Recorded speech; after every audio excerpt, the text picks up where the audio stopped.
ए भैया 2017 में हमार मूवी बनी रही बड़ी दुल्हन दहेज में 1 मिलियन रहे अमर बहादुर यादव बाप रे बाप बसवापुर की धरती से नया डान है था बड़ा धुआं लगा है तब थोड़ा इनके तरफ से क्या होगा आशीर्वाद बा बार बार अभिनंदन वंदन बा आवकित पे नहीं हर जाए के खातिर पहले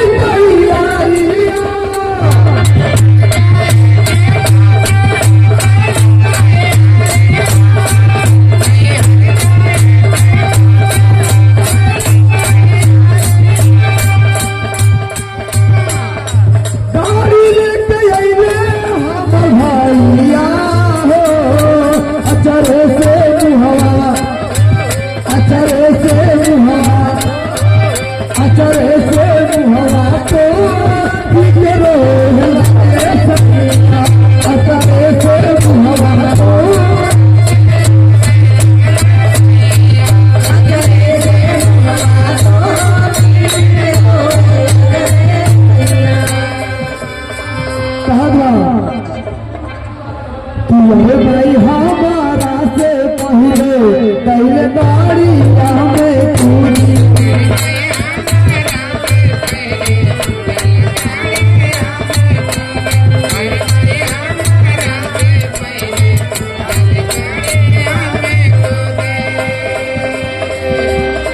अरे मैया माले ना गाई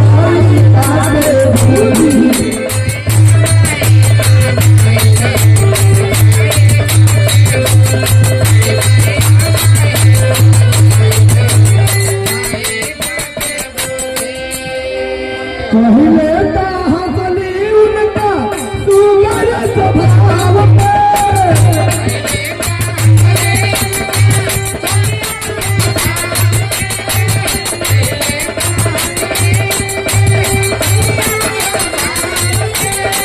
अच्छा इनकरे जैसा मेहर मौगा रहे तो मेहरारू बदे रोई करे अब बतावा बेचारी कहिए से ससुराल में आए नैहर ना जाए और जब नैहर जाता था चरा पकड़ के लड़कन की तरह रोवत हो तो मेहरुआ कह दिया अपने महतरिया से कि अरे माइया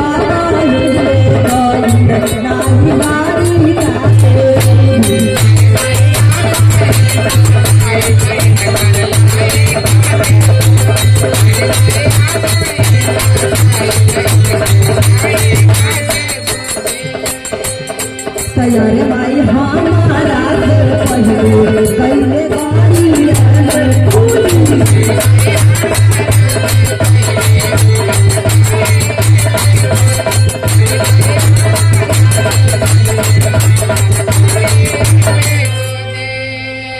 पहले कहा चली उनका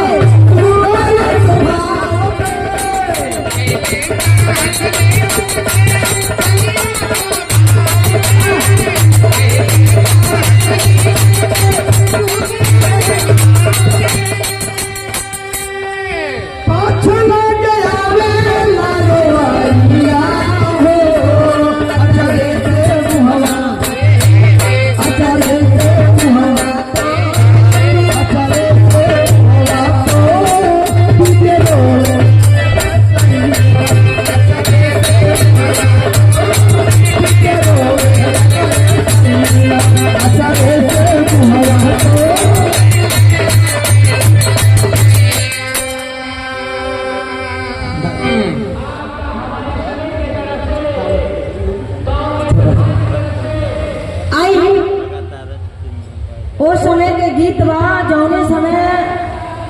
श्री राम भगवान 14 साल वनवास काट के वापस अइले जब रावण से लड़ाई कैले मारल गईले उनका राजपाट विभीषण के सौंप दिले जब वापस अइले या सीता मैया सोचले कि रावण हमारा के ले जाता अगर हर के तो एकर वध एकर मृत्यु तो हमारे हाथे लिखल बा लेकिन बीच में राम भगवान जा करके रावण को मारने का काम कर दिए बीच में सीता मैया नहीं आई चाहती तो वो भी मार सकती थी चाहती होती तो वो भी मार सकती थी रावण को, लेकिन उन्होंने अपने ससुर को जो वचन दे दिए थे, जिसके ताकने से झाड़ू जल गया था, ये कौशल्या माता देखी तो जाकर के राजा दशरथ से बताने का काम करी। जब राजा दशरथ से बताने का काम करी तो वो राजा दशरथ सीता मैया से वचन ले लिए कि बहू आज से ऐसी नजर किसी पर नहीं देखना, नहीं तो जल कर राख हो जाएगा, मुझसे वादा करो। सीता मैया ने वचन को दे दिया था, इसीलिए रावण उनको ले गया।